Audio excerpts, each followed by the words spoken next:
"Mister, can you pretend to be my mommy's date?" the little girl asked. What the billionaire CEO did next.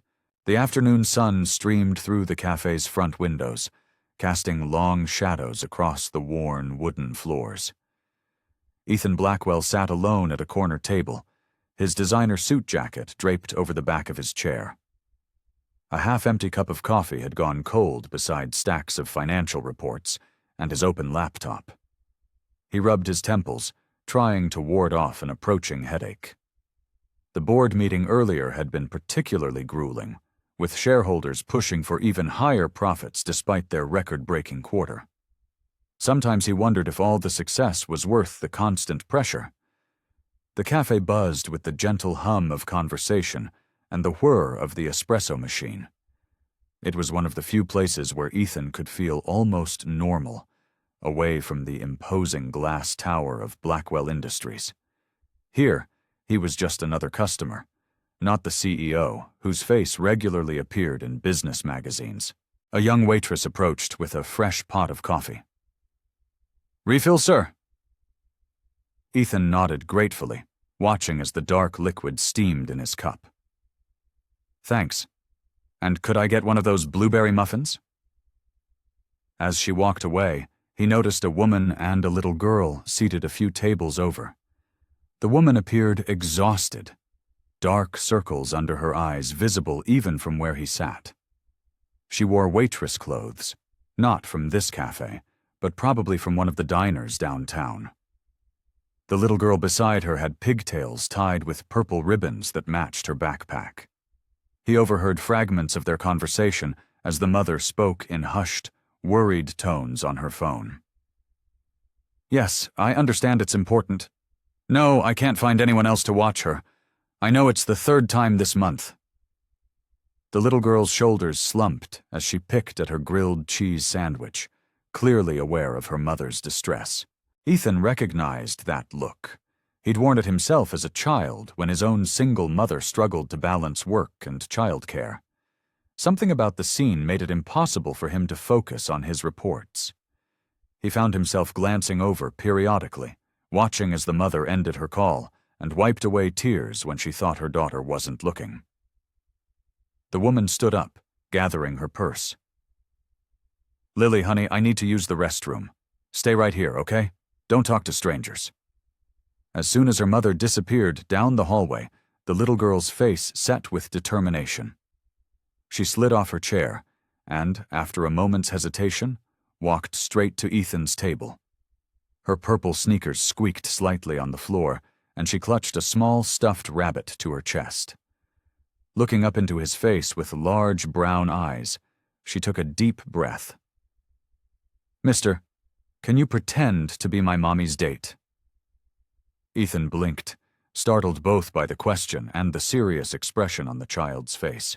His reports and laptop suddenly seemed very unimportant as he looked into those hopeful eyes, seeing a reflection of his own childhood vulnerability in them.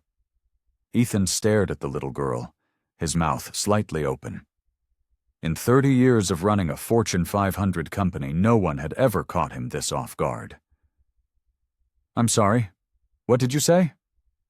Lily shifted from foot to foot, still clutching her stuffed rabbit. "Mommy has this fancy party tonight. She keeps crying because she has to go alone." Her lower lip trembled slightly. "She said it's a, charity blanket?" "Banquet," Ethan corrected automatically, his voice softening despite himself. "Yeah, that." Lily's face brightened. "She has a pretty dress and everything, but she's scared because all the other ladies have dates." She leaned in closer, lowering her voice to a whisper that was still perfectly audible. "And the mean lady at her work keeps saying stuff about it." Before Ethan could respond, Mrs. Halbrook, a cafe regular he'd seen nearly every Tuesday for the past 5 years, settled into the chair across from him. Her silver hair was perfectly coiffed, and her eyes twinkled with mischief. "Well, well, Ethan Blackwell, looks like you've made a new friend." She winked at Lily, who gave her a shy wave. "Mrs. Halbrook, Ethan began, but she cut him off with a wave of her bejeweled hand.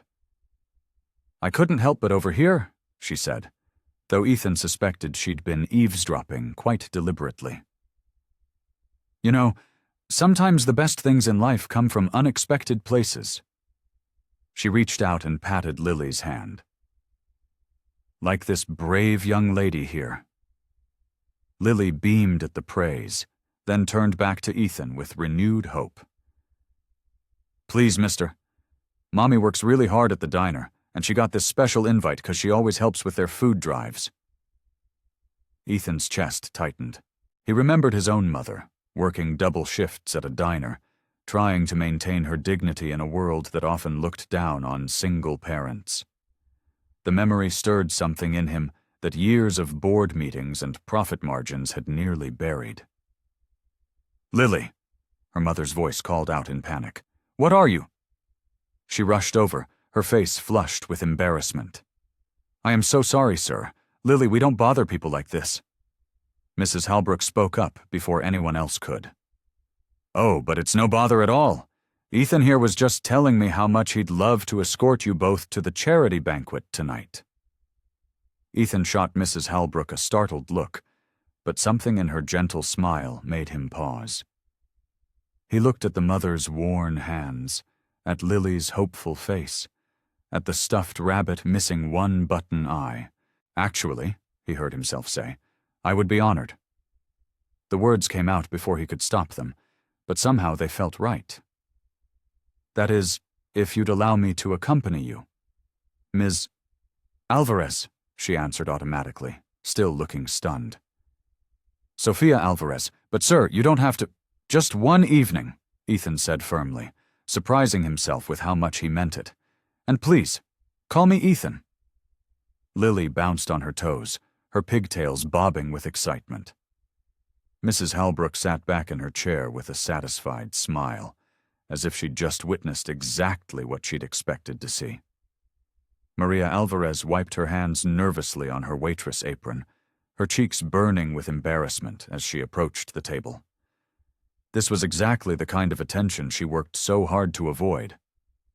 The distinguished-looking man in the expensive suit seemed completely out of place in their modest neighborhood cafe, and here was her daughter, bothering him with their personal matters.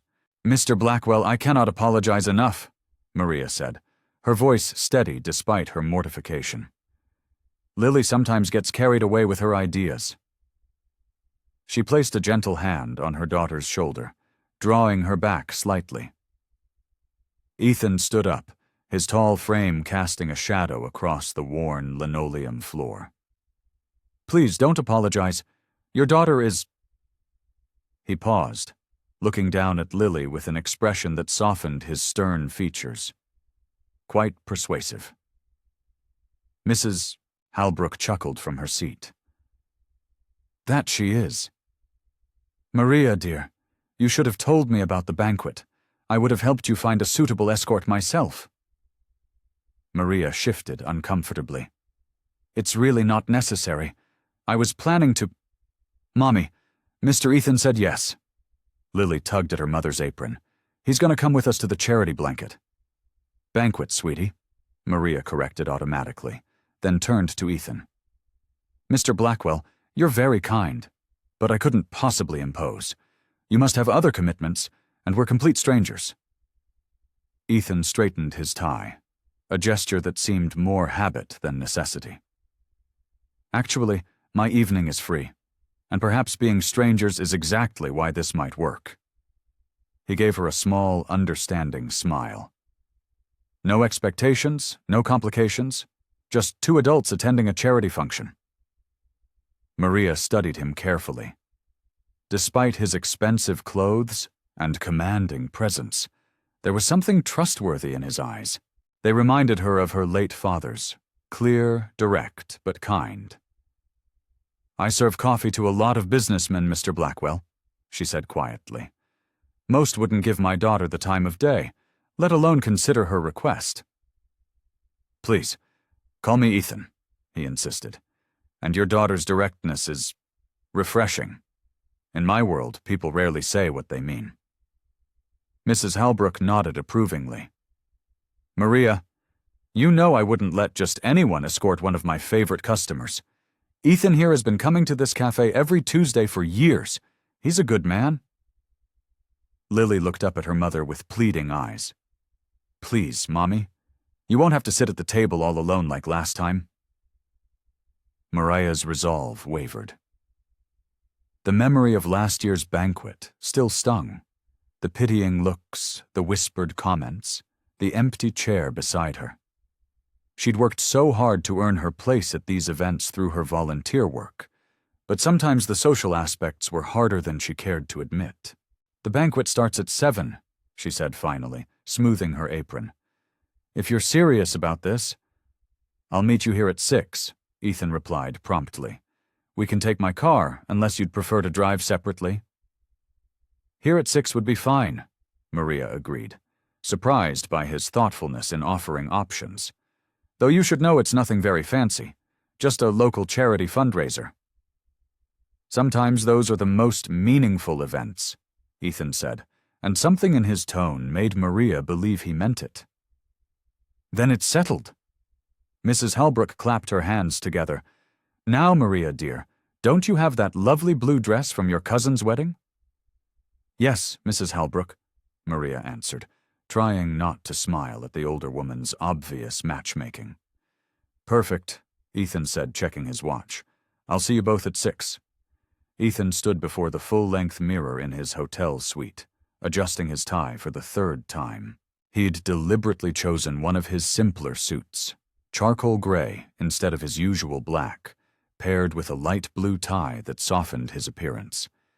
The goal was to look appropriate without intimidating anyone. Keep it simple, he reminded himself, smoothing down the jacket. Years of board meetings and charity galas had trained him to command attention, but tonight called for something different. He didn't want to make Maria uncomfortable or draw unnecessary attention to their arrangement. His phone buzzed with another message from his assistant, Rebecca. She'd been sending him meeting requests all afternoon, but he'd blocked off his evening with a firm, personal commitment status. It felt strange. He couldn't remember the last time he'd done something this spontaneous. The suite's sitting room clock showed 5:30. Ethan gathered his wallet and keys, then paused at the dresser where a small silver frame held a photograph of his late wife, Eleanor. What would you think of all this? He murmured, touching the frame lightly. Eleanor had always told him he worked too hard, needed to connect more with people outside the boardroom. The drive to the cafe took only 10 minutes. Ethan parked his Mercedes, not his newest or most expensive one, in the small lot behind the building. Through the cafe's windows, he could see the regulars in their usual spots. Mrs. Halbrook was there, of course, watching the door like a sentinel. Inside, the familiar scent of coffee and fresh-baked cookies wrapped around him. But instead of heading to his usual corner table, Ethan found himself scanning the room for Maria and Lily. "Over here, Mr. Ethan," Lily's voice called out. She bounded toward him in a pink dress with a ribbon in her hair, looking like a tiny princess. And then he saw Maria. What some nights, Halbrook had been right about the blue dress. It was simple but elegant, falling just below her knees. Her dark hair was swept up, revealing a graceful neck and small pearl earrings. She looked beautiful, but more than that, she looked real, authentic in a way that made all the society women he knew seem artificial in comparison. "Mr. Blackwell," Maria greeted him, a slight nervousness in her smile. "Thank you again for doing this." "Ethan, please," he reminded her gently. "And you look lovely." He meant it as a simple statement of fact, but Maria's cheeks colored slightly. "Your tie matches Mommy's dress," Lily observed with delight, bouncing on her toes. Mrs. Halbrook appeared beside them, beaming. "Don't they make a handsome couple? Now you three better get going. You don't want to be late?" "It's just a simple arrangement, Mrs. Halbrook," Maria reminded her firmly, though her eyes showed warmth for the older woman's enthusiasm. Of course, dear, of course. Mrs. Halbrook winked at Lily, who giggled. Ethan gestured toward the door. Shall we? My car's just outside. We have your word this is just for tonight? Maria asked quietly as they walked to the parking lot, Lily skipping ahead of them. Absolutely, Ethan assured her. One evening, no complications. He opened the car doors for them both, helping Lily with her seatbelt in the back seat. As he settled into the driver's seat, he caught Maria's reflection in the rear-view mirror.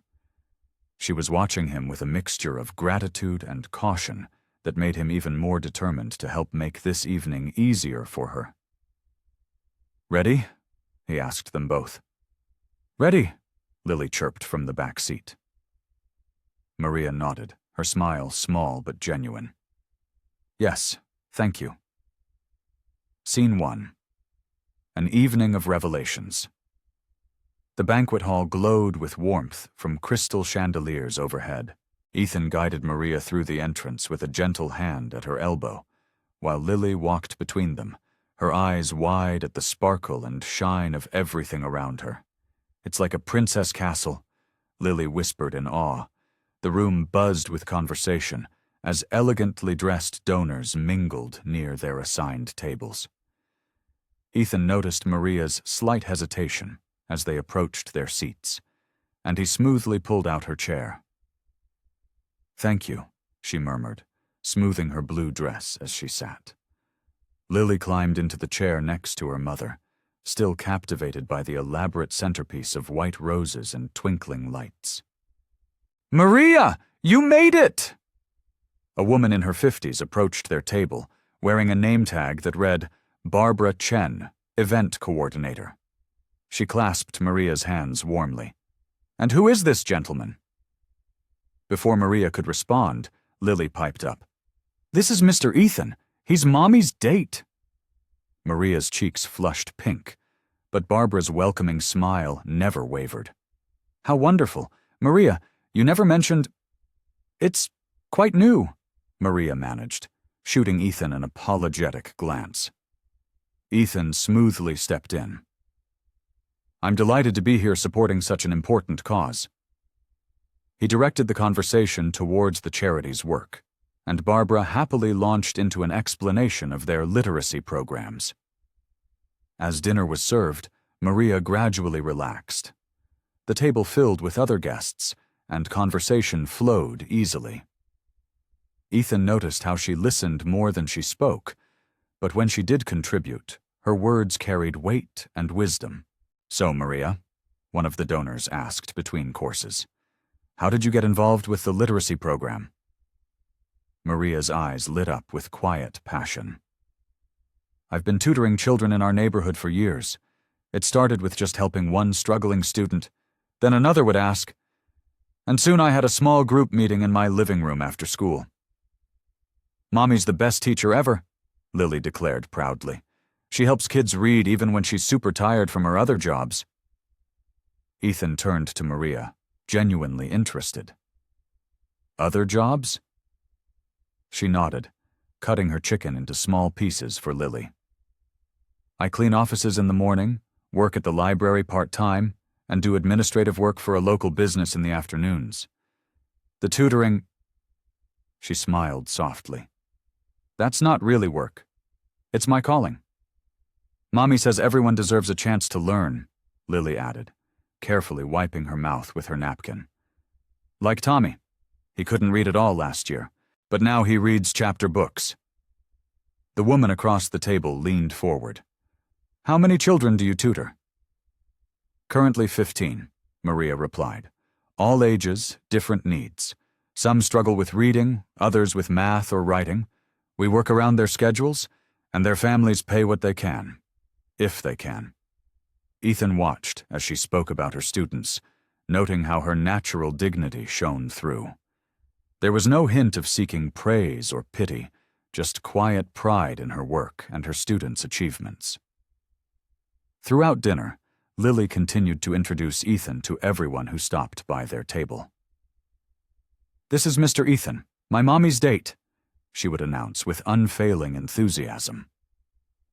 Each time, Maria's initial embarrassment became less pronounced, replaced by a gentle amusement at her daughter's matchmaking efforts. As dessert plates were cleared away, Ethan found himself impressed not just by Maria's work ethic, but by her humble dedication to making a difference in children's lives, expecting nothing in return. It was a kind of wealth he rarely encountered in his usual circles of power and influence. A simple goodbye.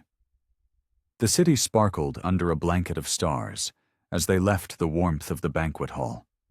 A gentle breeze carried the faint scent of jasmine from nearby planters, and traffic hummed quietly in the distance.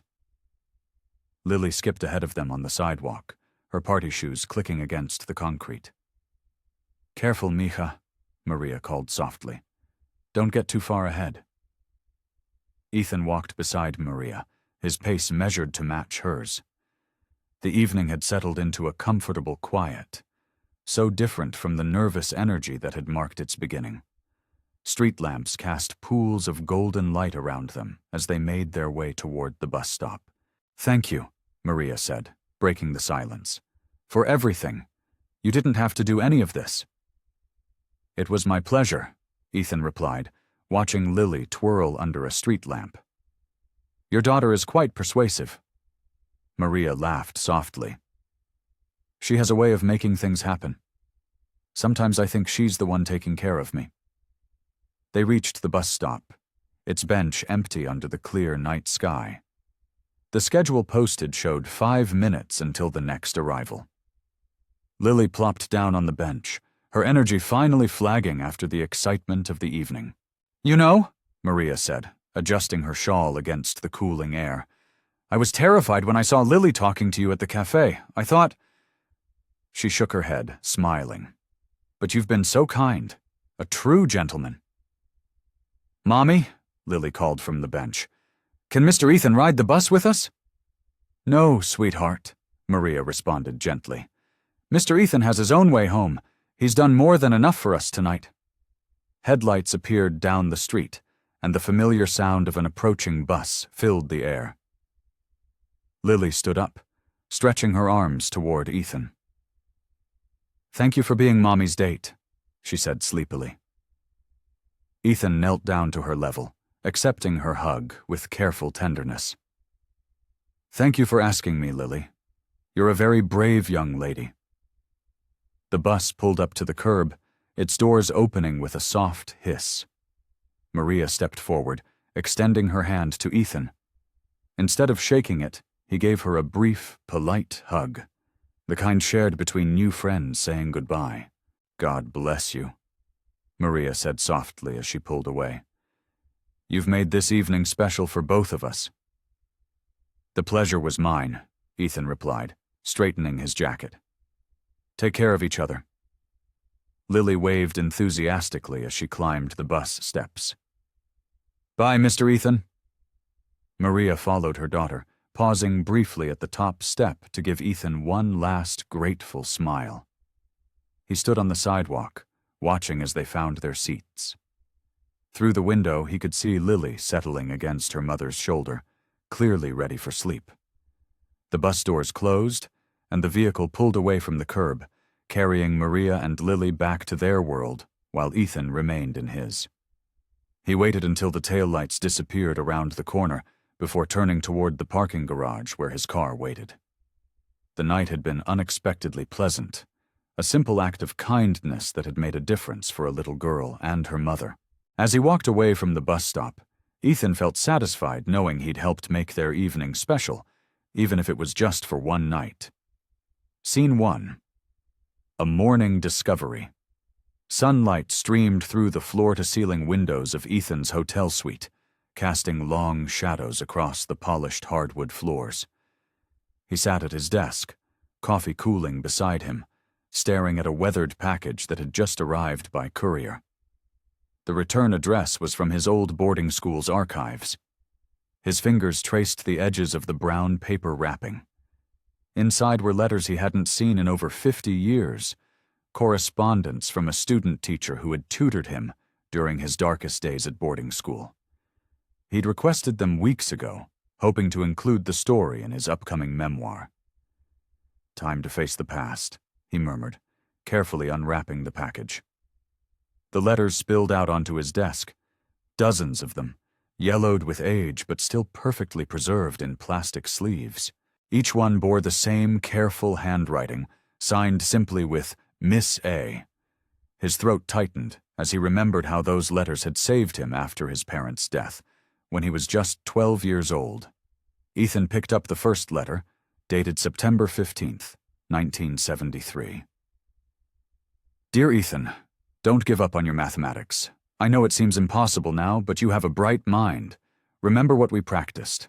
Break each problem down into smaller pieces, just like building with blocks, one step at a time." The words transported him back to those quiet study sessions in the library. Miss A had been a young education student doing her practicum at his boarding school. She'd noticed him struggling, withdrawn and angry after losing his parents, and had taken special interest in helping him succeed. He reached for another letter. "Dear Ethan, I was so proud to hear about your improvement in class today. You see, you're capable of more than you imagine. Keep pushing forward one day at a time." The encouraging words had been his lifeline during that difficult year. Miss A had believed in him when no one else did, helping him channel his grief into determination. Her gentle guidance had shaped his future success. Ethan sorted through more letters, memories flooding back. Then he froze, staring at a particular sentence that caught his eye. "Remember, mijo, you have the strength within you." His hand trembled slightly. Mijo. The same word Maria had used with Lily at the banquet last night.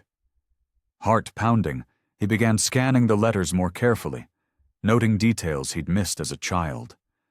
References to working multiple jobs while studying. Mentions of her dream to help struggling children learn. The familiar warmth and dignity in every word. "It can't be," he whispered. But as he compared the handwriting to the thank you note Maria had written him last night, the truth became undeniable. The same elegant slope to the letters, the same distinctive way of crossing T's and dotting I's. Even the paper had a similar faint scent of jasmine. Maria Alvarez, Miss A, was the same person who had changed his life all those years ago. The woman who had helped transform him from an angry, grieving boy into a determined young man. The same woman who now worked 2 jobs while tutoring neighborhood children for free, just as she had done as a student teacher. Ethan sat back in his chair, letters scattered across his desk, as the full weight of the realization settled over him. He had spent decades wondering about the kind-hearted tutor who had made such a difference in his life, never imagining he would meet her again, much less under such unexpected circumstances. Now here she was, still changing lives, still helping children, still working with the same quiet dignity that had inspired him so long ago. And she had no idea who he really was, or what she had meant to him. The morning sun continued to climb higher as Ethan sat motionless at his desk, surrounded by precious memories and faced with an impossible choice. A return to the past. Ethan's luxury car seemed out of place as it rolled slowly down the narrow streets of his old neighborhood. The autumn breeze rustled through trees that had grown taller, though the modest houses remained much the same. Small front yards, wrought iron fences, and children's toys scattered on worn concrete steps. "Right here, please," he instructed his driver, pointing to a spot across from St. Michael's Church. The weathered brick building stood exactly as he remembered it, its stained glass windows catching the late morning light. Stepping out of the car, Ethan breathed in deeply. The air carried the same mix of fallen leaves and fresh bread from the corner bakery that had marked his childhood afternoons. He straightened his tie, more from habit than necessity, and walked toward the church entrance. A group of elderly women chatted on the church steps, their animated conversation pausing as he approached. One of them, her silver hair neatly pinned back, smiled warmly. "Can we help you, young man?" Despite his graying hair and business suit, being called young man made Ethan smile. "Yes, I'm looking for information about the tutoring program here." "Oh, you mean Maria's program?" Another woman perked up, her eyes bright behind thick glasses. "She's been helping children here for years. Such a blessing to the community." Ethan's heart quickened. "Maria Alvarez?" "That's right," the first woman nodded. "She works with the children every Tuesday and Thursday afternoon. Started when she was just a student teacher herself, if you can believe it. Never missed a session, even when times were hard." The confirmation made Ethan's throat tight. He glanced through the church's open doors, where worn wooden tables and chairs were arranged in the community room, just as they had been decades ago when he'd received tutoring there himself. "Would you like to see the program in action?" the woman offered. "The children will be arriving soon." "No, thank you," Ethan replied, quickly, perhaps too quickly. "I just needed to verify some information." Walking back to his car, he paused to watch a mother and child heading towards the church entrance. The little girl clutched a math workbook, her face bright with anticipation rather than dread. It was the same expression he'd worn after Miss A, Maria, had helped him overcome his fear of numbers. The pieces fit perfectly now. Maria had been a student teacher at his boarding school, but she'd started her journey here, at St. Michael's. The letters mentioned her work with neighborhood children, her dedication to education despite personal struggles.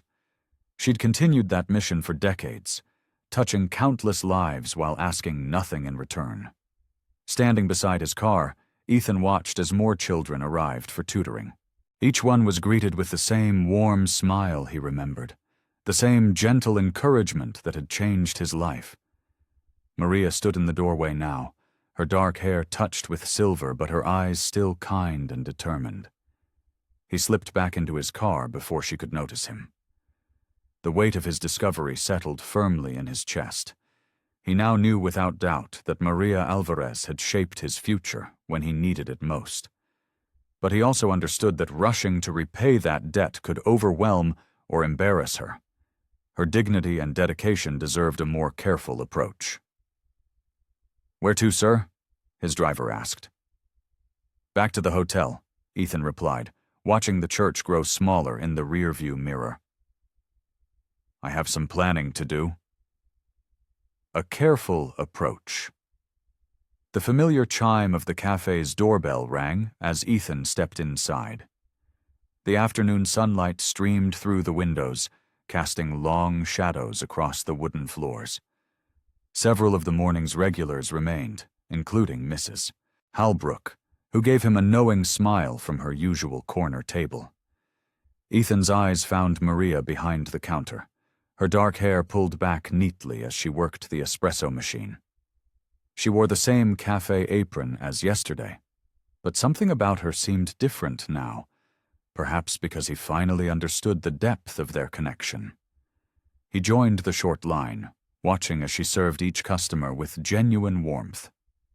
The elderly man ahead of him received not just his coffee, but also a gentle reminder about his medication.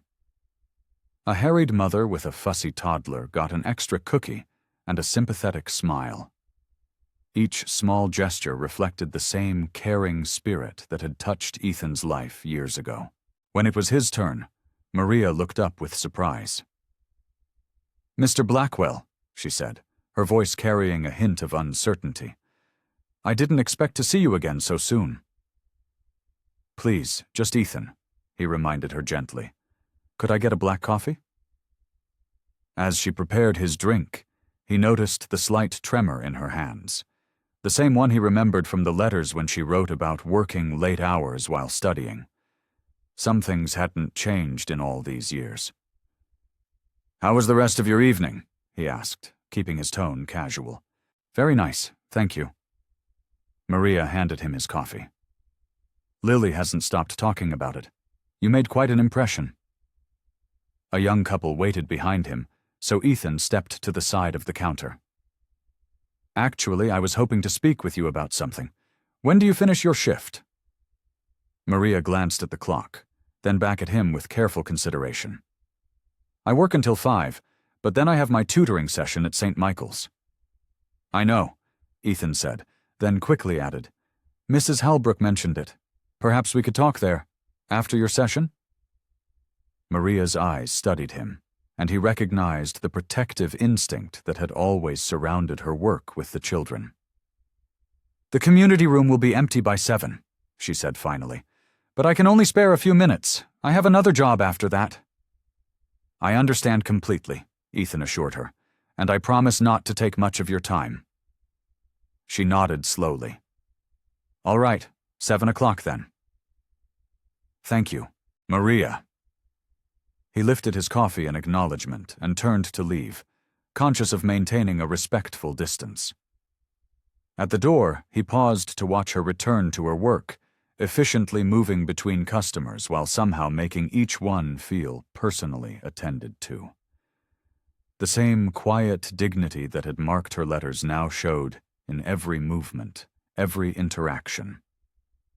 The cafe's bell chimed again as he stepped out into the afternoon sun. He had 5 hours to figure out how to approach this conversation without overwhelming her with the truth. 5 hours to find the right words to honor the past without disrupting the present. The weight of the old letters in his jacket pocket reminded him of all she had given him, and all she continued to give to others. Whatever came next would need to respect the careful boundaries she had built around her calling. The revelation. The church community room was quiet, except for the gentle hum of fluorescent lights overhead. Children's artwork decorated the pale yellow walls, and mismatched chairs surrounded several round tables. The smell of chalk and construction paper lingered in the air. Maria stood at one of the tables, gathering scattered worksheets and picture books. Her second job would start soon, but she couldn't help straightening up after her tutoring session.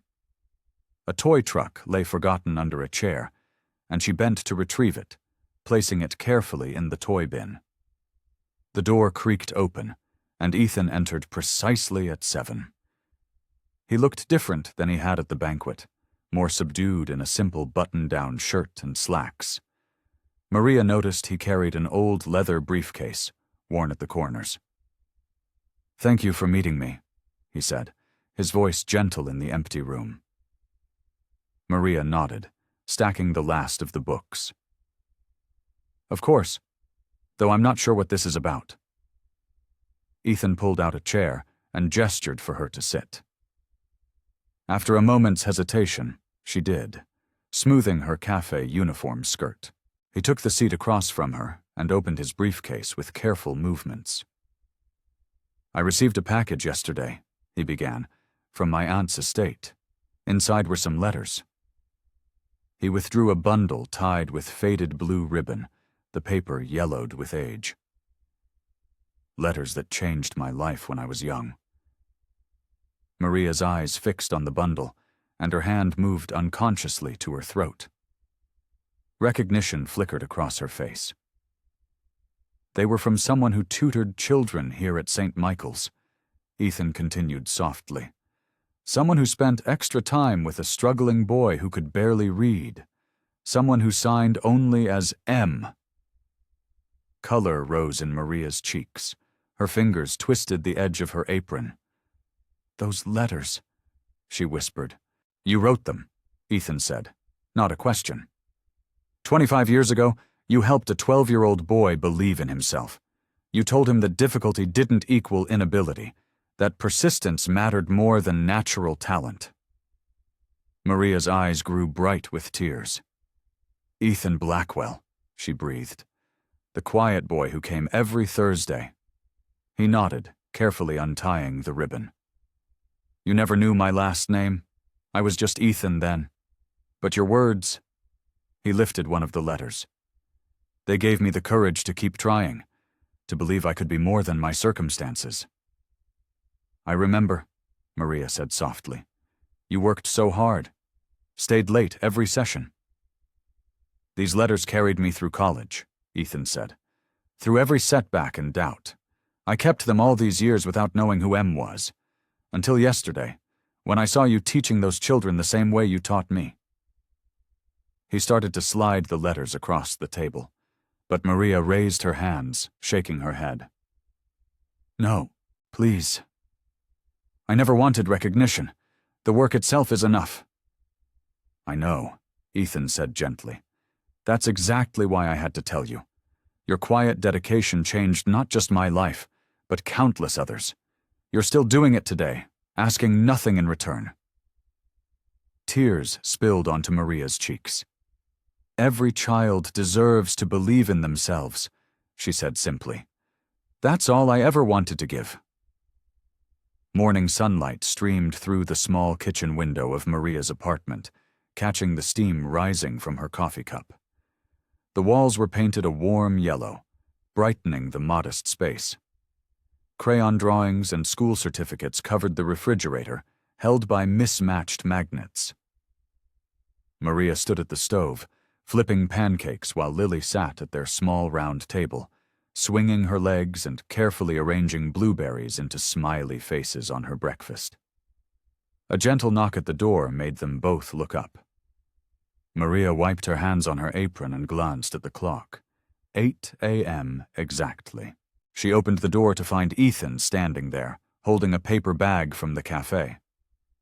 "I brought some fresh pastries," he said, his voice soft and uncertain. "I hope that's all right." "Mr. Ethan," Lily called out excitedly, abandoning her pancake art. "Mommy made pancakes. You can have some." Maria hesitated for a moment before stepping aside. "Please, come in."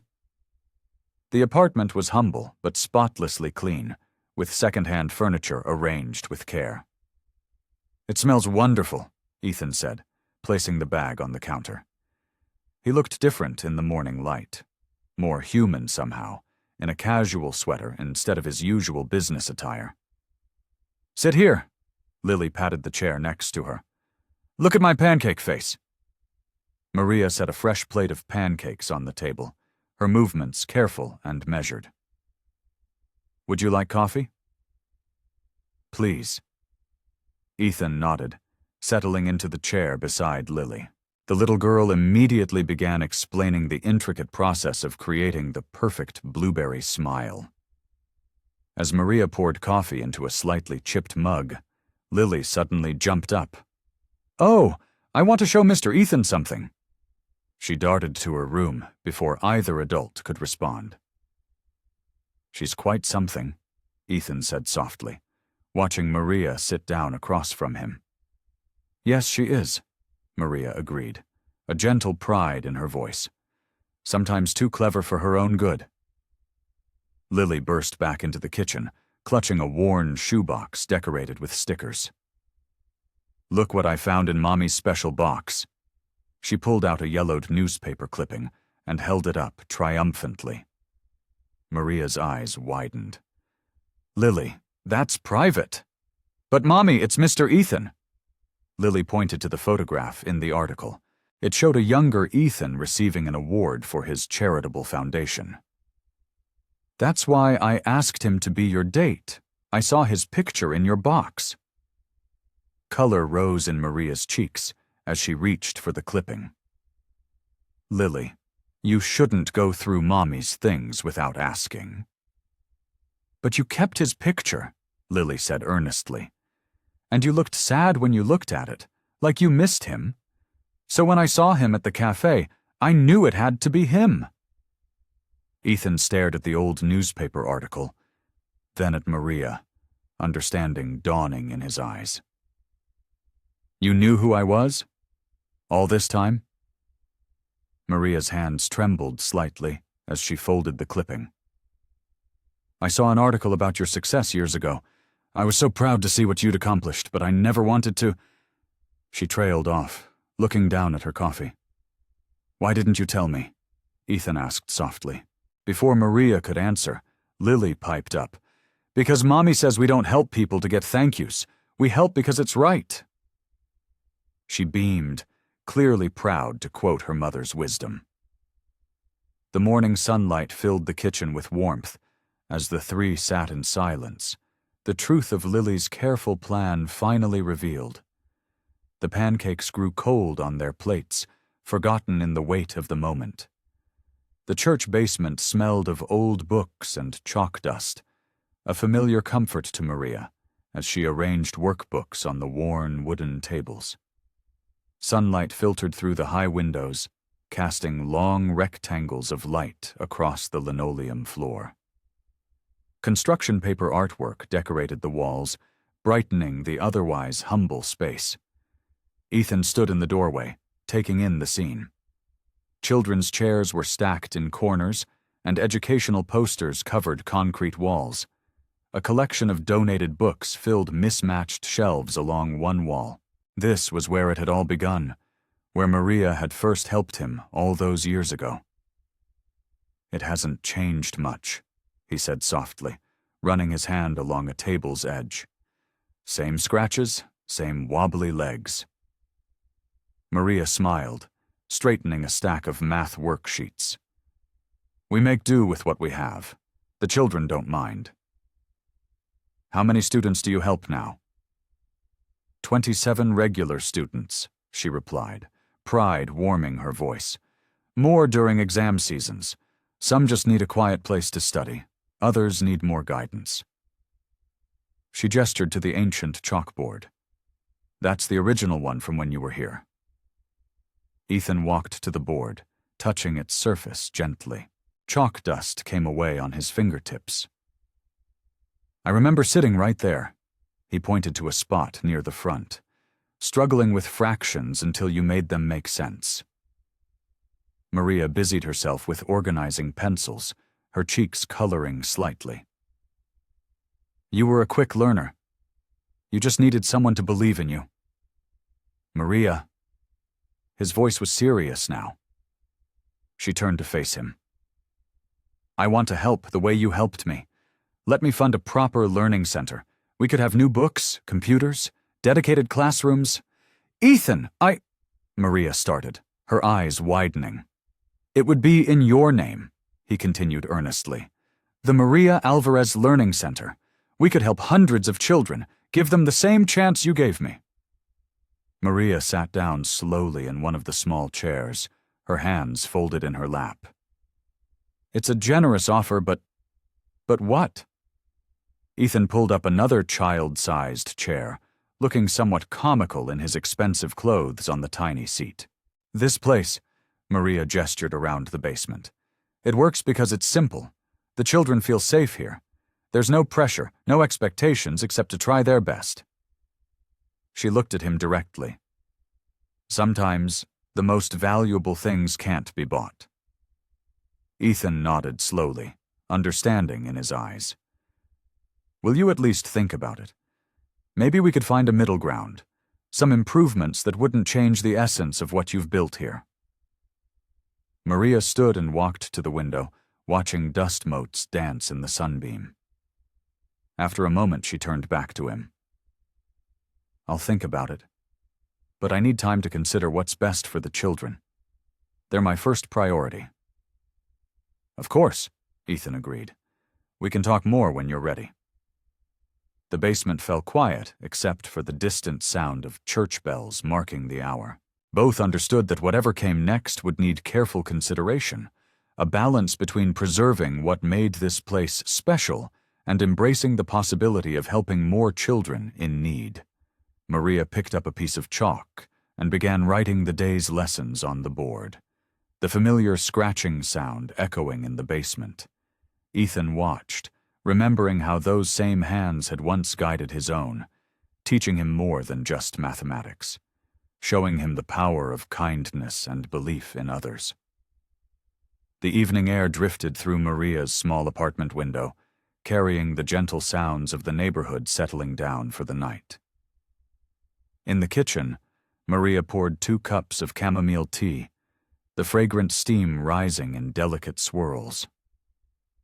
Down the narrow hallway, Lily's soft breathing could be heard from her bedroom, peaceful in sleep. Ethan sat at the modest kitchen table, his tall frame making the furniture seem even smaller. He'd loosened his tie and rolled up his sleeves, looking more relaxed than he had in the church basement earlier. The yellow light from the overhead lamp cast warm shadows across the worn linoleum. "She finally fell asleep," Maria said quietly, setting the mugs down. "She was so excited about everything, I thought she'd never settle down." "She's a remarkable child," Ethan replied, wrapping his hands around the warm mug. "Just like her mother." Maria sat across from him, tucking a strand of hair behind her ear. "About your offer earlier." "I understand your concerns," Ethan said. "The basement program works because it's personal, intimate. You're right that we shouldn't change that." Maria nodded, relief visible in her shoulders.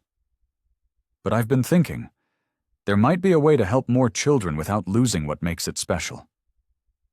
"I'm listening." Ethan leaned forward, his expression attentive. "Every year I see bright students who could go to college, but their families can't afford it." Maria traced the rim of her mug with one finger. "Some of them work 2 jobs just to help their parents pay rent.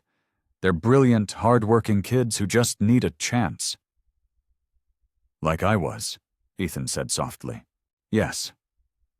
Maria met his eyes. "What if, instead of a learning center, we created a small scholarship fund? Nothing flashy or public, just enough to help a few students each year continue their education." Ethan considered this, taking a slow sip of tea. "A modest fund that maintains the dignity of both giving and receiving." "Exactly." Maria's eyes lit up. "We could keep the tutoring program exactly as it is, but offer hope for the future, too. The children would know that if they work hard, there's a real possibility of college." "I like it," Ethan said. "We could start small, maybe with 3 or 4 scholarships per year. The students would apply through the church, keeping everything local and personal." Maria smiled, warming to the idea. "We could help them with their applications, guide them through the process. Many of them would be first-generation college students. They need more than just money." "They need someone to believe in them," Ethan finished. "Like you believed in me." A comfortable silence fell between them as they both considered the possibility. Through the window, crickets chirped their evening song, and somewhere down the street, a car door closed softly. "Would you help me choose the students?" Ethan asked. "You know them better than anyone." "Of course," Maria replied, "but no public ceremonies or newspaper articles. These children deserve their privacy and their pride." "Agreed." Ethan extended his hand across the table. "Partners?" Maria hesitated for just a moment before taking his hand. "Partners. For the children." Their handshake was warm and lingering, both understanding that this compromise meant more than just helping students. It meant honoring the past while building something new together. They had found a way to expand Maria's work without compromising its heart, and in doing so, had drawn closer themselves. The kitchen clock ticked softly as they began discussing the practical details, their tea growing cold but forgotten as they worked.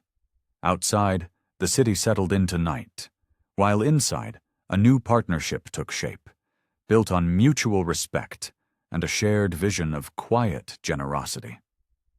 The morning sun streamed through the cafe windows, casting warm patches on the worn wooden tables. Ethan and Maria sat in what had become their usual corner, sharing a pot of coffee and a plate of Mrs. Holbrook's freshly baked scones. "So the application process should be straightforward," Maria said, making notes in her small spiral notebook. "Essays about their goals, letters of recommendation, and their grades, of course." Ethan nodded, stirring his coffee thoughtfully. "What about family income requirements? We want to help those who need it most." "Yes, but we should be flexible."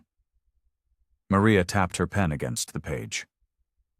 "Some families make just enough to be above official poverty levels, but still struggle to afford college." Mrs. Holbrook approached their table with a fresh pot of coffee. You two are here early today, she said, topping off their cups. Her eyes twinkled with curiosity. We're planning something special for the tutoring program, Maria explained, smiling up at the older woman. About time someone helped that basement look more cheerful, Mrs. Halbrook said. Those children deserve some color in their lives. Maria and Ethan exchanged glances. They hadn't thought about the physical space, focused as they were on the scholarship details. The walls are pretty bare, Maria admitted. We've never had the budget for decorations. Sometimes a little brightness can make a big difference, Ethan said, remembering the stark basement from his own childhood. What if we started there? Simple improvements that would make the space more welcoming? Maria's eyes lit up. Lily's been begging to help with the tutoring program. She could help choose decorations after school today. Speaking of Lily, Mrs. Halbrook interjected, isn't it time for her morning hot chocolate? She should be here any minute with Mrs. Chen. Right on cue, the cafe door jingled, and Lily bounced in with their elderly neighbor, who walked her to the cafe each morning before school. Mommy! Mr. Ethan! Lily called out, rushing over to their table. You're both here! Indoor voice, mija, Maria reminded her gently, but she was smiling. Would you like to help decorate the tutoring room after school today? Lily's eyes grew wide. Really? Can we get pictures for the walls? And maybe cushions for story time? Those sound like excellent ideas, Ethan said, pulling out a chair for her. Why don't you make a list while you have your hot chocolate? Mrs. Halbrook brought over Lily's usual order, hot chocolate with extra marshmallows, and handed her a clean napkin and pen. While Lily worked on her list, tongue poking out in concentration, Maria and Ethan continued discussing scholarship details. We should have the first applications ready by spring, Maria said. That gives us time to help the seniors with their college applications, too. And time to brighten up their study space, Ethan added, watching Lily draw little stars next to her favorite decoration ideas. Look, Lily held up her list proudly. I wrote inspiration posters and a reading corner with pillows and a rainbow rug. Maria read through the list, her expression soft. These are wonderful ideas, sweetheart, and they won't cost too much either. The best changes often come from simple things, Ethan said, remembering how a few kind words in a letter had once changed his life. As the morning light grew stronger, they finished their drinks and prepared to start their days. Lily to school, Maria to work, and Ethan to his office. But they all carried with them the promise of the afternoon, when they would begin transforming the basement into a warmer, more welcoming space for learning. Chapter 15. A Space for Hope.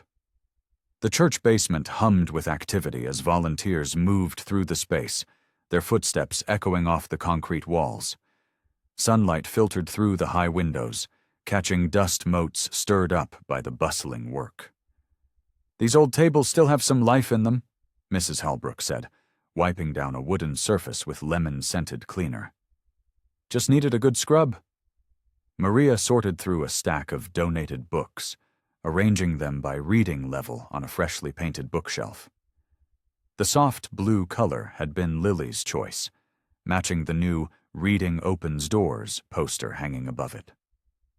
Mommy, look what Mr. Ethan brought, Lily called from across the room.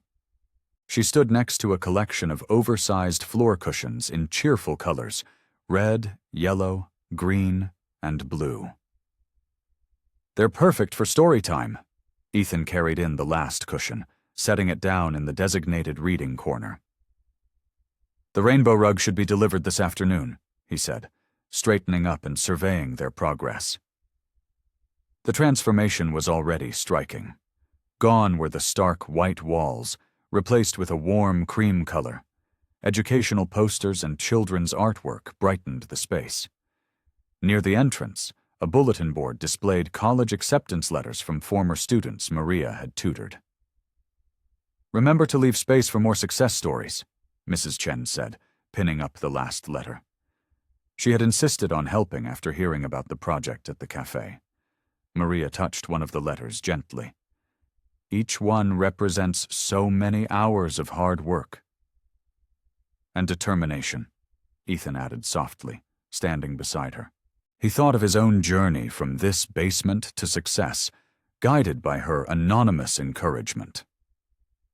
Lily dragged a cushion to the reading corner and plopped down. Can we test them out, please?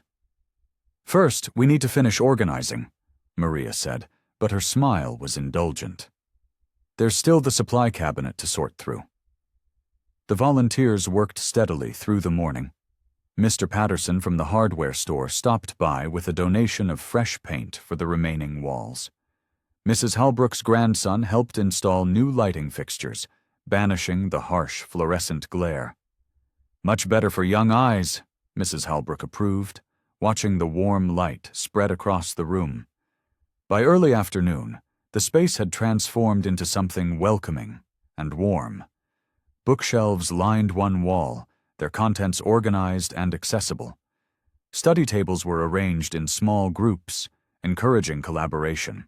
The reading corner, with its cushions and soon-to-arrive rug, promised comfort and adventure. It feels like a real classroom now, Lily declared, arranging pencils in cups on each table. Maria stood in the center of the room, taking it all in. The familiar basement where she'd tutored countless students over the years now felt both new and exactly right. She could picture children sprawled on the cushions, lost in books, or gathered around tables, working through math problems together. Ethan moved to stand beside her, his usual business formality softened by the day's work. His sleeves were rolled up, and a smudge of paint marked one hand. Just imagine, he said quietly, how many futures will begin right here. Mrs. Halbrook and Mrs. Chen joined them, followed by Lily, who slipped her small hand into her mother's. Together, they looked around the transformed space, each seeing the possibilities it held. The afternoon sun slanted through the windows, warming the cream-colored walls and making the educational posters glow. In that moment, standing shoulder to shoulder, they shared a vision of children learning, growing, and dreaming in this renewed space. The joy of creating something meaningful together filled the room, as bright and warm as the sunlight streaming through the windows. The gentle morning light filtered through the hotel suite's windows as Ethan reached for his buzzing phone. His muscles were pleasantly sore from yesterday's work in the church basement. A smile lingered on his face as he thought about the transformed space and the hope it represented. The smile faded as he saw dozens of notifications flooding his screen. News alerts, missed calls, and urgent messages from his PR team filled the display. His thumb hesitated over the first alert, then tapped it open. Billionaire's latest PR stunt, courting single mom for charity. The headline hit him like a physical blow. Beneath it was a photo of him, Maria, and Lily at the charity banquet, clearly taken without their knowledge. The article painted their connection as calculated, suggesting he was using Maria's story to soften his corporate image. His hands shaking slightly, Ethan scrolled through the piece. Anonymous sources claimed he'd orchestrated the entire meeting at the cafe, including Lily's approach. The reporter had dug into Maria's background, exposing her struggles with finances and twisting them into something tawdry. The phone rang. His PR director's name flashed on screen. "Ethan, we need to get ahead of this," she said without preamble. "The story's gone viral. Every major outlet is picking it up." Through the window, he spotted the first news van pulling up outside the hotel. A cameraman was already setting up equipment. "This isn't what it looks like," Ethan said, his voice hoarse. "Maria, the tutoring program, it's genuine." "I know, but perception is everything. We need to—" A text message interrupted their call. It was from Maria. "Please don't contact us again. The check is in the mail." Ethan's chest tightened. He tried calling her immediately, but the call went straight to voicemail. He sent a message. "Maria, please let me explain. This isn't what I wanted." No response. He threw on clothes and rushed downstairs, only to be met by a wall of reporters in the lobby. Camera flashes burst around him as microphones thrust toward his face. "Mr. Blackwell, is this a publicity stunt to counter your company's recent layoffs? How long have you been planning this charity angle? Did you hire the little girl to approach you?" Security cleared a path for him to his car, but the damage was done. At the cafe, Mrs. Halbrook turned away from him, shaking her head sadly. The church basement door was locked, a handwritten sign stating, "Tutoring canceled until further notice." Back in his suite, a courier delivered a familiar envelope. Inside was the scholarship check, torn in half, along with a brief note in Maria's neat handwriting. "I never wanted recognition or publicity. The children deserve better than to be part of a media circus. Please respect our privacy." Ethan sat heavily in his chair, the torn check lying accusingly on his desk. Outside, more news vans gathered. His phone continued to buzz with calls from board members and reporters, but he couldn't bring himself to answer. The morning sun now seemed harsh and unforgiving, illuminating the empty suite. Just yesterday, they had stood together in that basement, full of hope and shared purpose. Now, in the cold light of morning, everything they'd built lay in ruins, shattered by misconception and media sensationalism. He picked up the torn check, fingers tracing the clean rip through the middle. Each half seemed to represent the divide between his world and Maria's, a gap he'd thought they'd bridged, now wider than ever. Ethan sat in his darkened hotel room, the afternoon sun blocked by drawn curtains. On the desk before him lay 2 sets of papers, the torn scholarship check and the weathered letters from his childhood. His fingers traced the faded ink of one letter, remembering how these words had once given him hope. "Dear E," the letter began, "don't let anyone tell you that dreams are only for the wealthy. Your mind is your greatest asset, and no one can take that from you." He picked up his phone for the 100th time that day, staring at Maria's final message. The screen had long since gone dark, but her words were burned into his memory. The media circus outside had grown, their cameras and shouted questions a constant reminder of how badly he'd failed to protect her privacy. Scattered across his desk were newspaper clippings about himself, the ruthless CEO, the corporate titan. He'd never cared about these labels before, but now they felt like barriers, walls between him and the simple truth he'd found in that church basement.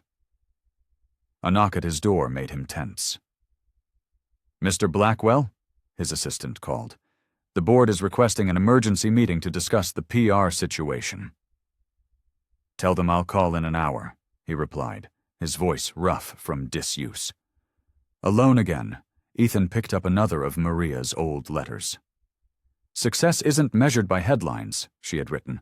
"It's measured by the lives you touch when no one's looking." The irony wasn't lost on him. Here he was, surrounded by headlines, while Maria had spent decades quietly changing lives without seeking recognition. She'd helped him all those years ago, asking nothing in return, and now his attempt to repay that kindness had only brought her pain. He stood up, pacing the room. The torn check caught his eye again.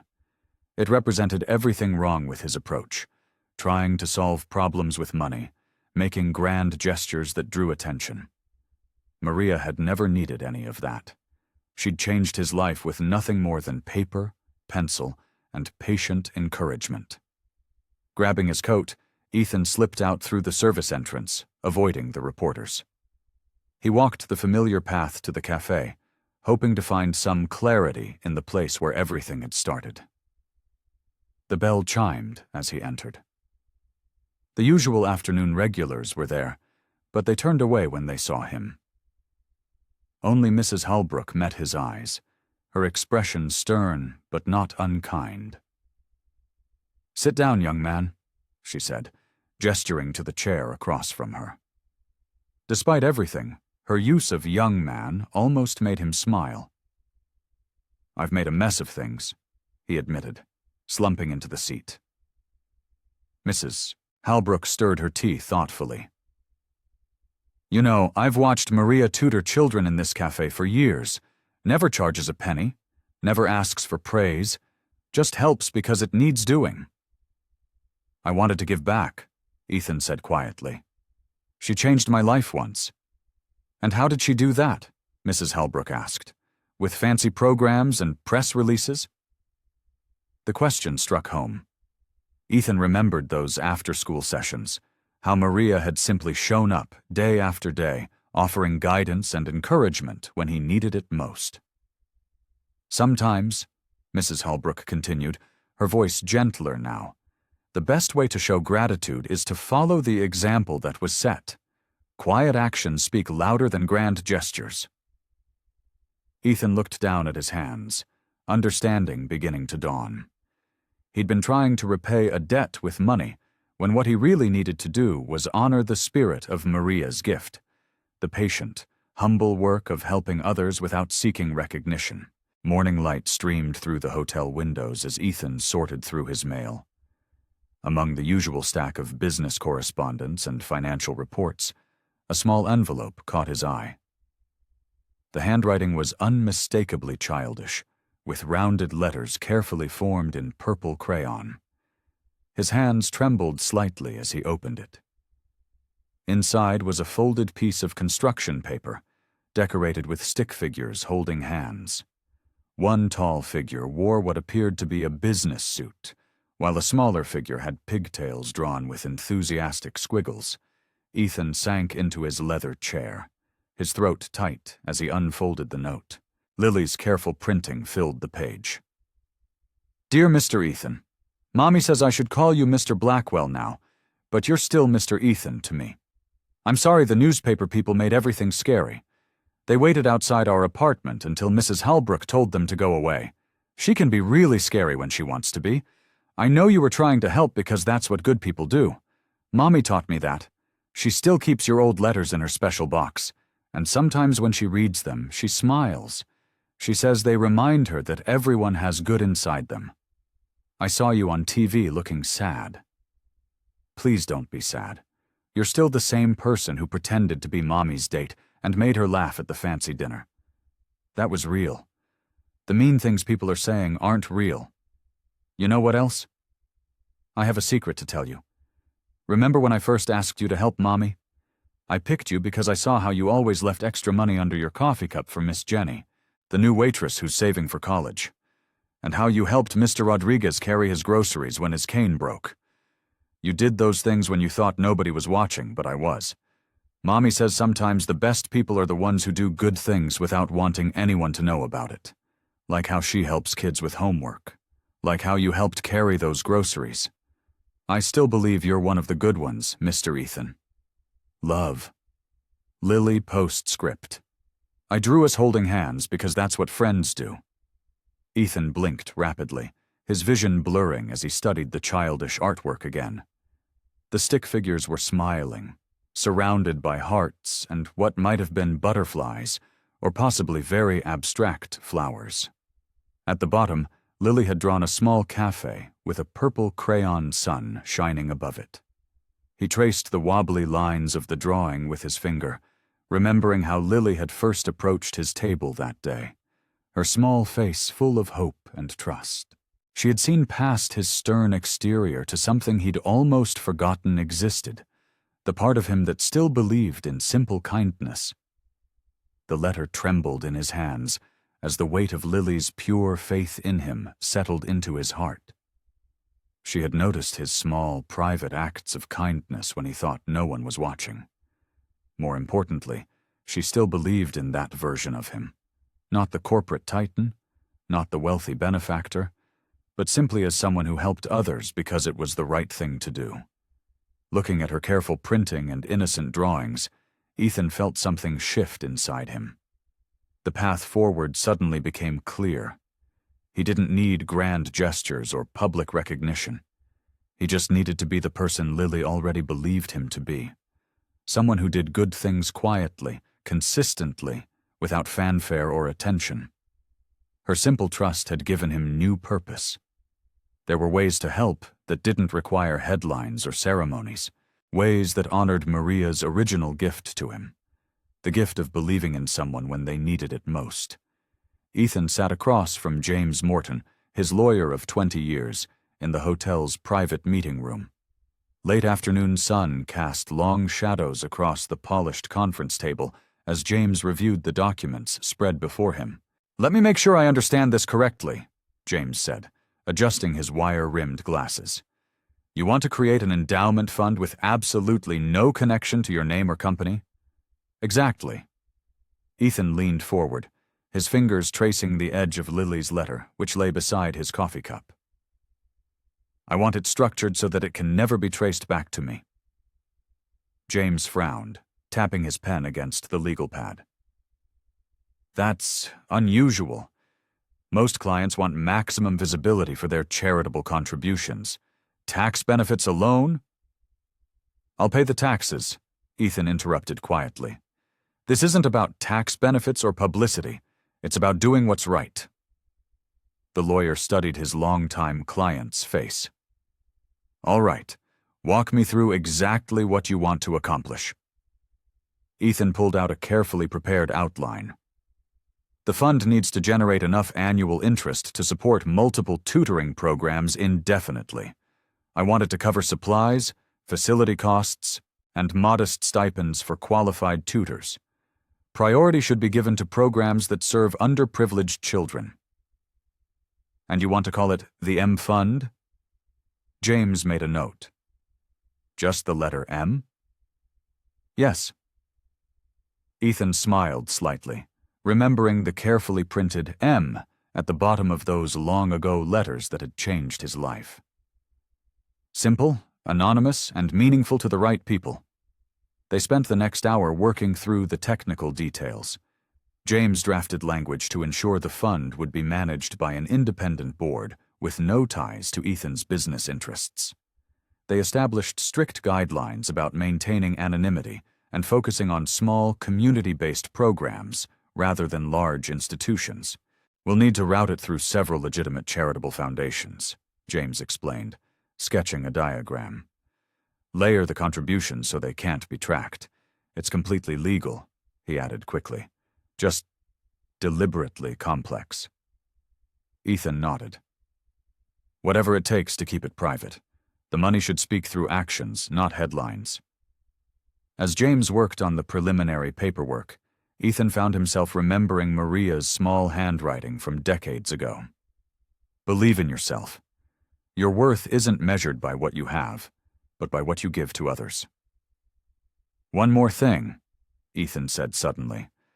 "I want a specific provision that any program receiving funds must include volunteer opportunities for the students being tutored.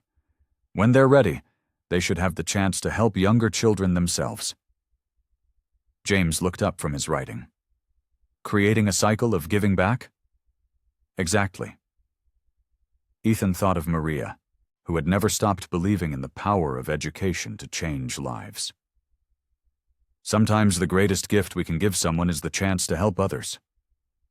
The lawyer gathered the draft documents, sliding them into his briefcase. "I'll have the final versions ready tomorrow. Are you absolutely certain about the anonymity? Once this is set up, you won't be able to take public credit, even years from now." Ethan picked up Lily's letter, carefully folding it and placing it in his jacket pocket close to his heart. "I'm sure. The right people will know it matters. That's enough." The morning light filtered through the Venetian blinds of Ethan's temporary office as he dialed the number for his PR team. His coffee sat untouched, growing cold beside his laptop. "Sarah, I need you to cancel all press releases regarding the tutoring center," he said firmly. "Issue a brief statement that I'm withdrawing from the project for personal reasons." "Mr. Blackwell," Sarah's voice crackled through the speakerphone. "The media's already running with this story. Your involvement has generated significant positive coverage." "That's exactly the problem." Ethan rubbed his temples. This was never meant to be about me or the company. Please handle it quietly, but firmly. After ending the call, he opened his email and began methodically responding to inquiries from business magazines and local newspapers. To each, he sent the same careful message. While I fully support educational initiatives, I will not be personally involved in this particular project. I respectfully decline all interview requests. His phone buzzed repeatedly with messages from board members and fellow CEOs, some congratulating him on the PR opportunity, others questioning his withdrawal. He ignored them all.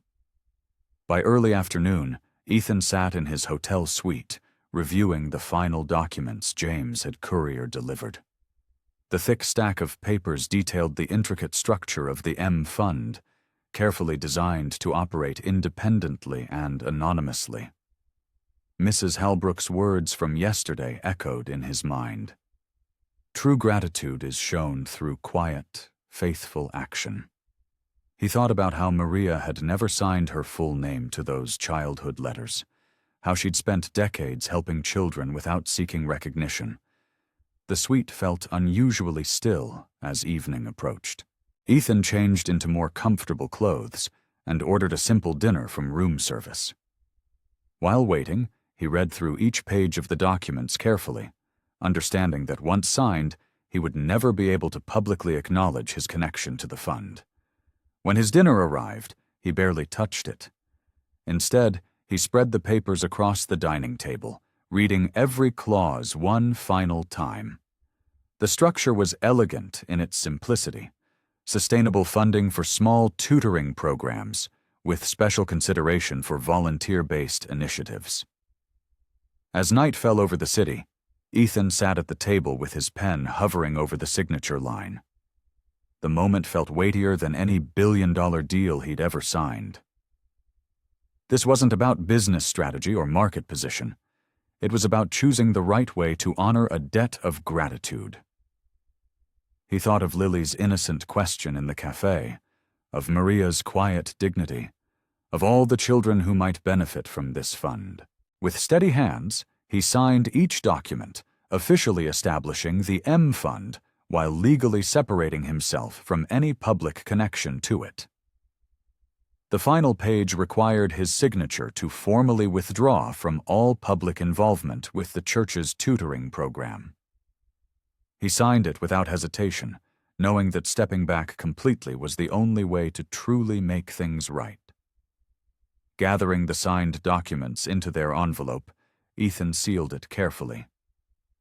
Tomorrow James would file everything, and the M Fund would begin its work quietly, just as Maria had done all those years ago. No fanfare, no recognition, just the simple act of helping others learn and grow. The church basement had transformed in subtle but meaningful ways over the past 2 weeks. Fresh pencils filled recycled coffee cans on each desk, their points sharp and ready. New workbooks, still crisp and unmarked, waited in neat stacks by the wall. The old fluorescent lights had been replaced, casting a warmer glow over the recently painted walls. Maria arrived early that afternoon, as she always did, taking her time to prepare for the day's tutoring sessions. Her footsteps echoed in the empty room as she walked between the desks, straightening already straight papers and adjusting chairs that didn't need adjusting. The familiar nervous energy before classes began filled her chest. She paused at the supply cabinet, which now contained everything she'd ever wished for but never dared to request.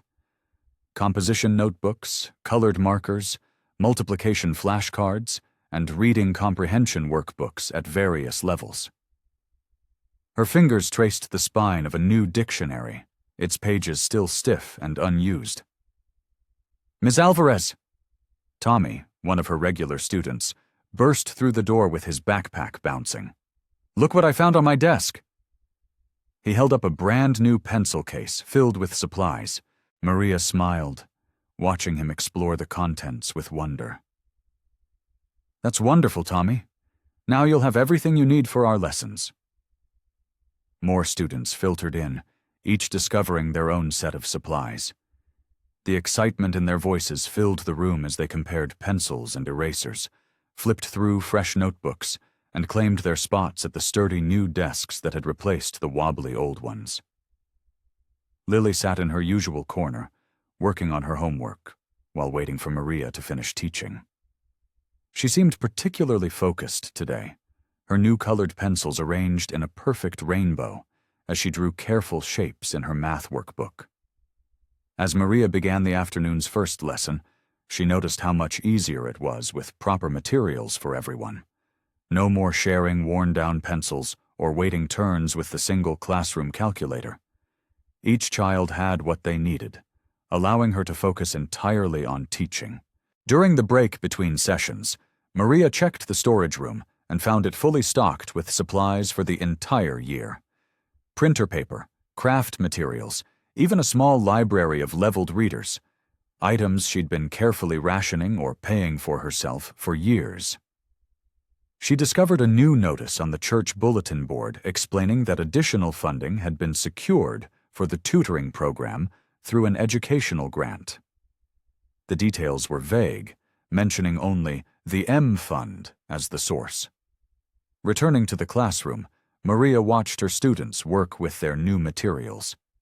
Jenny, who'd always struggled with math, was using manipulation blocks to understand fractions. Carlos proudly showed off his completed vocabulary worksheet, written neatly in his new notebook instead of on torn scraps of paper. The afternoon passed quickly, filled with productive lessons and eager learning. As the last student left, Maria began her usual cleanup routine. She straightened the desks, now solid and level against the floor. She organized the supplies, still plentiful despite a full day's use. Everything felt more professional, more sustainable. Gathering her things to leave, Maria paused by the supply cabinet. She reached out and touched one of the new workbooks, its cover smooth under her fingers. Tears welled in her eyes as she thought about how many more children she could help now, how much easier it would be to give them the attention they deserved. "Thank you," she whispered to the empty room, not knowing who had made all this possible, but feeling deeply grateful nonetheless. She switched off the lights and headed home, already planning tomorrow's lessons with the new resources at her disposal. The morning sun streamed through the church office's narrow windows, casting long shadows across the worn carpet. Maria sat at the small desk she sometimes used, a stack of papers spread before her. Father Thomas had asked her to review the tutoring program's financial documents, something she'd always done with a mixture of worry and hope. She pulled out her reading glasses and began sorting through the statements. The familiar dance of numbers, counting pencils, estimating paper needs, stretching every dollar, had been her constant companion for years. But today felt different. The first statement made her pause. Where she usually saw bare minimum balances, there were now substantial funds. She double-checked the figures, her finger tracing each line carefully. The amount seemed impossible.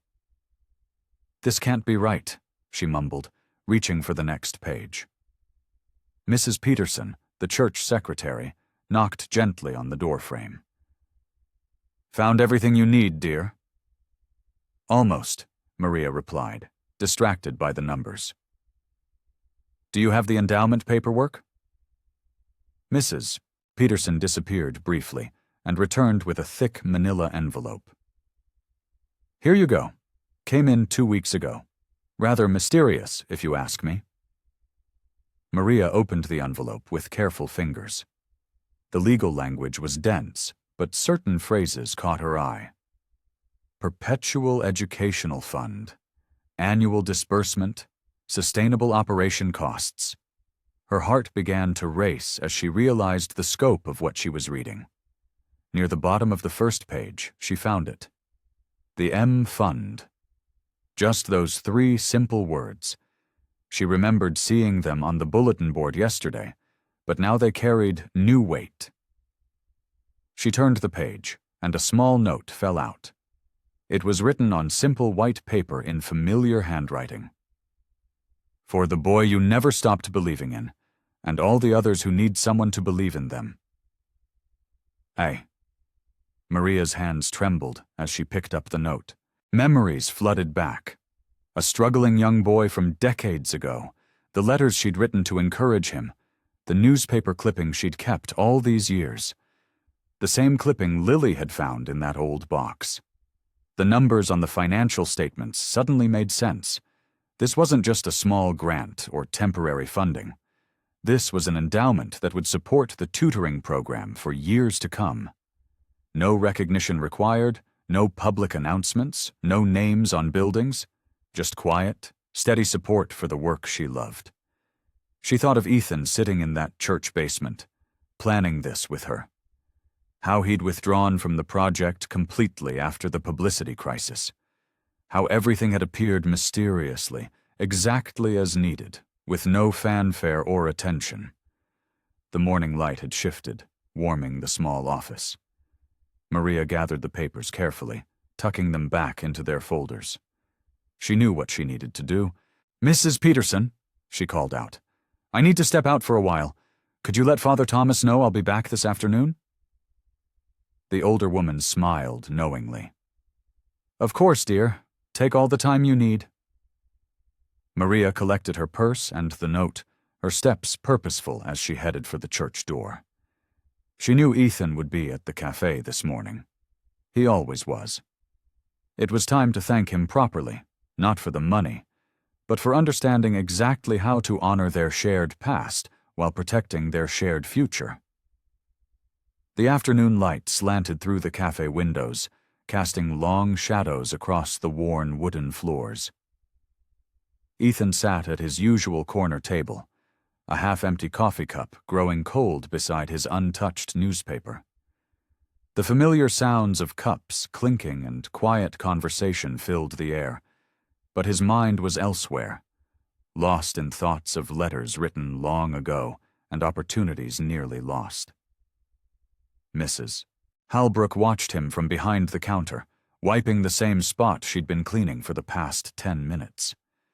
She'd seen him here every day since the publicity disaster, keeping his quiet vigil, though she knew better than to mention it.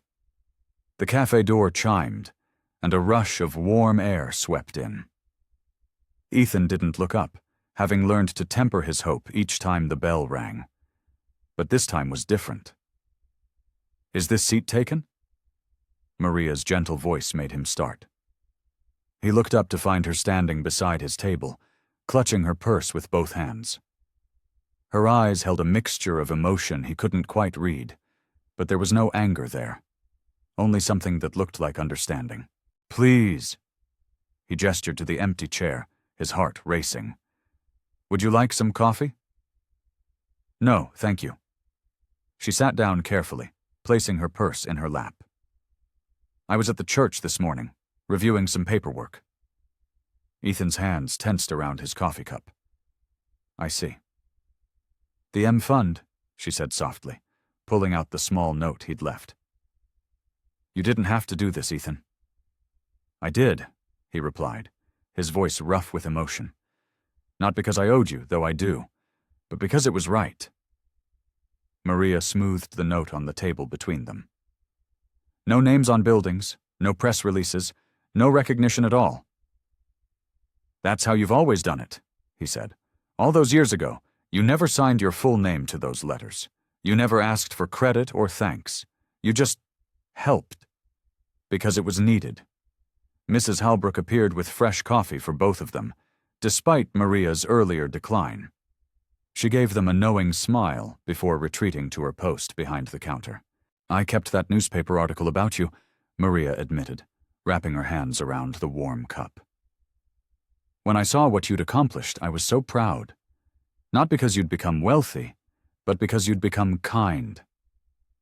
Ethan's throat tightened. "I almost ruined everything with that publicity. I forgot what you taught me about quiet service." "But you remembered in time," she said. "This endowment, it's exactly what the program needs, but more importantly, it's given in exactly the right way." All I want, Ethan said carefully, is to help. No recognition, no fanfare.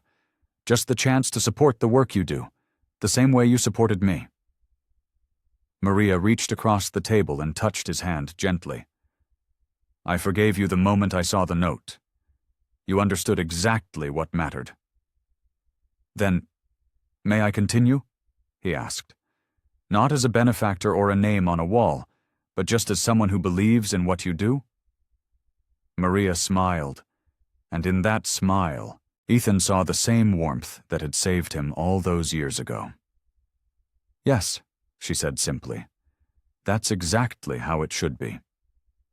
Through the cafe window, the afternoon light caught the dust motes dancing in the air, turning them to gold.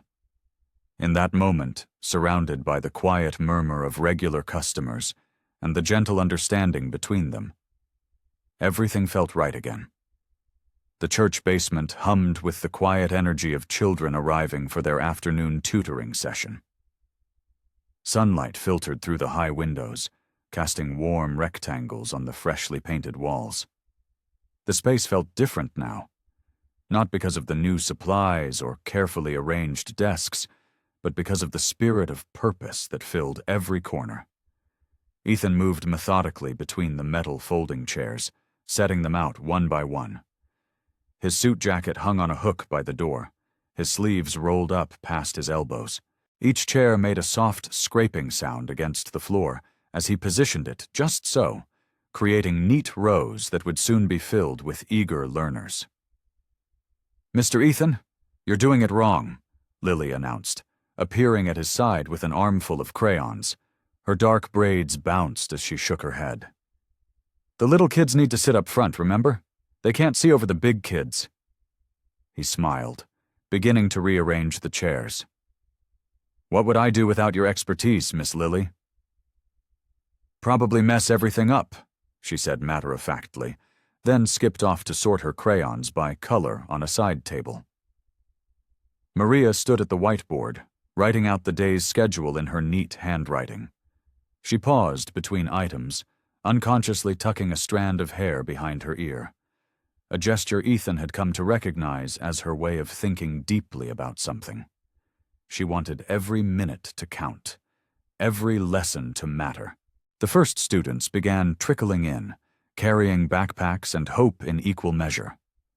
There was Tommy, whose mother worked late shifts at the hospital, and Sarah, who struggled with reading but loved stories. Each child received a warm greeting from Maria and a crayon from Lily's carefully organized collection. Blue is for math days, Lily explained seriously to a new student, pressing a cerulean crayon into his small hand. It helps you think better. Ethan moved to the back of the room, taking his place near the supply cabinet. He'd learned that this was where he could be most useful, quietly restocking materials, sharpening pencils, or helping a struggling student find the right page in their workbook. No fanfare, no recognition required. Maria's voice carried clearly through the room as she began the session. Today we're going to start with something special, she said, drawing the children's attention effortlessly. We're going to learn how words can build bridges. The children leaned forward in their chairs, the ones Ethan had arranged so carefully, ready to absorb whatever wisdom Maria would share. She had a gift for making every lesson feel like an adventure, every challenge like an opportunity. Sunlight continued to pour through the windows, warming the room as the afternoon progressed. Papers rustled, pencils scratched, and occasional whispers of, "I get it now," floated through the air. In one corner, a young boy finally solved a math problem he'd been struggling with, his face lighting up with pride. In another, a girl sounded out a difficult word for the first time, beaming as Maria nodded encouragingly. Lily moved between the desks like a tiny assistant teacher, distributing crayons and confidence in equal measure. "You can do it," she whispered to a frustrated student. "My mommy says everyone can learn, we just learn different ways." The scene unfolded with a natural grace. No cameras to capture it, no reporters to document it, no recognition sought or needed. just the simple truth of people helping people, of knowledge shared and hope nurtured, of service given freely and received with gratitude.